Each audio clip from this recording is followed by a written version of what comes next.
సోమవారం నల్గొండ జిల్లా కనగల్ మండలం తిమ్మన్నగూడెం వద్ద ఆర్ఎన్బి సాగర్ రోడ్డు నుండి కనగల్ వయా తిమ్మన్నగూడెం వరకు 14 కోట్ల రూపాయల వ్యయంతో నిర్మించి పటిష్టపరచనున్న ఆర్ఎన్బి రోడ్డు పనులకు రాష్ట్ర రోడ్లు, భవనాలు, సినిమాటోగ్రఫీ శాఖల మంత్రి కోమటిరెడ్డి వెంకటరెడ్డి శంకుస్థాపన చేశారు. సోమవారం నల్గొండ జిల్లా కనగల్ మండలం తిమ్మన్నగూడెం వద్ద ఆర్ఎన్బి సాగర్ రోడ్ నుండి కనగల్ వయా తిమ్మన్నగూడెం వరకు 14 కోట్ల రూపాయల వ్యయంతో నిర్మించి పటిష్టపరచనున్న ఆర్ఎన్బి రోడ్డు పనులకు రాష్ట్ర రోడ్లు, భవనాలు, సినిమాటోగ్రఫీ శాఖల మంత్రి కోమటిరెడ్డి వెంకటరెడ్డి శంకుస్థాపన చేశారు. ఈ సందర్భంగా ఆయన మాట్లాడుతూ నల్గొండ జిల్లాకు ఆర్ఎన్బి ద్వారా ప్రత్యేక నిధులను తీసుకొచ్చి రహదారులను అభివృద్ధి చేస్తున్నట్లు చెప్పారు. రాష్ట్ర ప్రభుత్వం పేద ప్రజల సంక్షేమంలో భాగంగా ఈ నెల 26 నుండి రైతు భరోసా, ఇందిరమ్మ ఆత్మీయ భరోసా, రేషన్ కార్డులు, ఇందిరమ్మ ఇండ్ల కార్యక్రమాలని అమలు చేయబోతున్నదని తెలిపారు. ఇందిరమ్మ ఆత్మీయ భరోసా కార్యక్రమంలో భాగంగా త్వరలోనే లబ్ధిదారులకు ఖాతాలో 6,000 రూపాయల చొప్పున సంవత్సరానికి 12,000 రూపాయలు జమ కానున్నాయని చెప్పారు.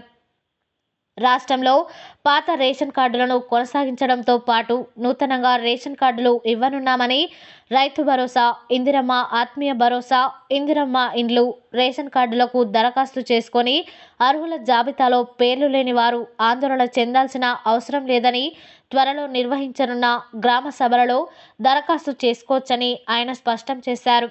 రైతు రుణమాఫీ కింద రుణమాఫీ పొందని రైతులకు కూడా రాష్ట్ర ప్రభుత్వం రుణమాఫీ చేస్తుందని ఈ సందర్భంగా ఆయన తెలిపారు. ఈ కార్యక్రమంలో RDO Ashok Reddy, RNB deputy engineer Ganesh, Kanagal తహసీల్దార్ పద్మ, స్థానిక ప్రజా ప్రతినిధులు తదితరులు ఉన్నారు.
అందరూ కూడా చేతులెత్తి నమస్కరిస్తున్నాం. నేను అప్పుడు 20 ఏళ్ళు ఎమ్మెల్యే ఉన్నా, ఇప్పుడు మినిస్టర్గా ఉన్నా. రాష్ట్రం మొత్తం కూడా కోమటిరెడ్డి వెంకటరెడ్డి అంటే పోతే ఏదో సాయం చేస్తానని చెప్పి ఆ పేరు తెచ్చుకున్న తప్ప మీ పేరు ఎక్కడ ఖరాబ్ చేయలేదు. నేను ఎవరు జోలికి పోలే, ఎవరిని కొట్టలేదు, ఎవరిని తిట్టలేదు. ఎవరు బాధలో ఉన్నా, ఎవరు చదువుకోవాలన్నా, ఎవరు చనిపోయినా, ఎవరు ఆపరేషన్ చేసుకున్నా నా సొంతంగా పైసలు ఇచ్చుకుంటా ఇలాంటి రోడ్లు వేసుకుంటూ ఇవాళ ఇందిరమ్మ పాలన 10 ఏళ్ళు మన గవర్నమెంట్ లేకుండా ఇవాళ వచ్చింది. ఇవాళ ముఖ్యమంత్రి గారు రేవంత్ రెడ్డి గారు, నేను అందరం కూడా సీనియర్ మినిస్టర్లం అందరం కలిసి కట్టి ఒక్కొక్కటి ఒక విషయం అడుగుతాం. మీరు అందరికీ చెప్పాలి. అందరికీ ఏం రాలే. 2 లక్షల లోపు తిమ్మన్నగూడెంలో 90,000, 1,30,000, 20,000 వరకు వచ్చినాయా? అందరూ కూడా చేతులెత్తి నమస్కరిస్తున్నాం. నేను అప్పుడు 20 ఏళ్ళు ఎమ్మెల్యే ఉన్నా, ఇప్పుడు మినిస్టర్గా ఉన్నా.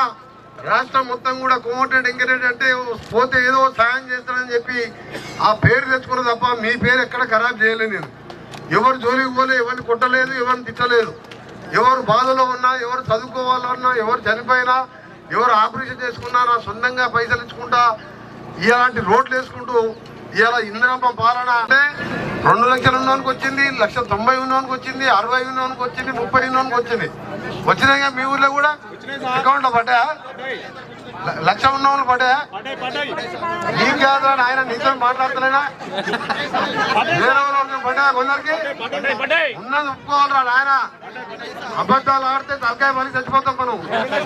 ఉన్నది ఒప్పుకోవాలి. 1,00,000 పడ్డాయి కదా, 1,50,000 ఉన్నోళ్ళు కూడా కొందరికి వచ్చినాయి కదా. అట్లా చేసుకుంటా అందరికి వేయాలని నాకు కూడా ఉన్నది. ముఖ్యమంత్రి గారు రోజు మాట్లాడుకుంటాం మీ ఇద్దరం, ఇంకా సీనియర్ మినిస్టర్లు 3-4. కానీ ఆ దుర్మార్గుడు 7 లక్షల కోట్లు అప్పు చేసి వాని ఏరియాల కాళేశ్వరం కట్టిండు, కూలిపోయింది 2 లక్షలతోని. నా ఎస్ఎల్బిసి సొరంగం నేను మొదలు పెట్టించి 70% చేసిన 2000 కోట్లు ఇస్తే మీ పంటలకు 2 కాలువలు 2 పంటలకు పారుగంత ద్వారా ప్రతి ఎకరానికి నీళ్ళు వస్తుండే. దండం పెట్ట అసెంబ్లీలో ఎన్నోసార్లు బతిలాట కేసీఆర్ గారు తెలంగాణ కోసం నేను కూడా కొట్లాడినా, నా మంత్రి పదవి వదిలిపెట్ట 2000 కోట్లు ఇయ్యరా నాయన అంటే వాని మనసు కరగలే, ఇయ్యలే. ఇలా అమెరికాకు పోయి ఆ పాటు తెప్పించి సొరంగం పూర్తి చేసి వచ్చే 2 నెలల్లో మీరు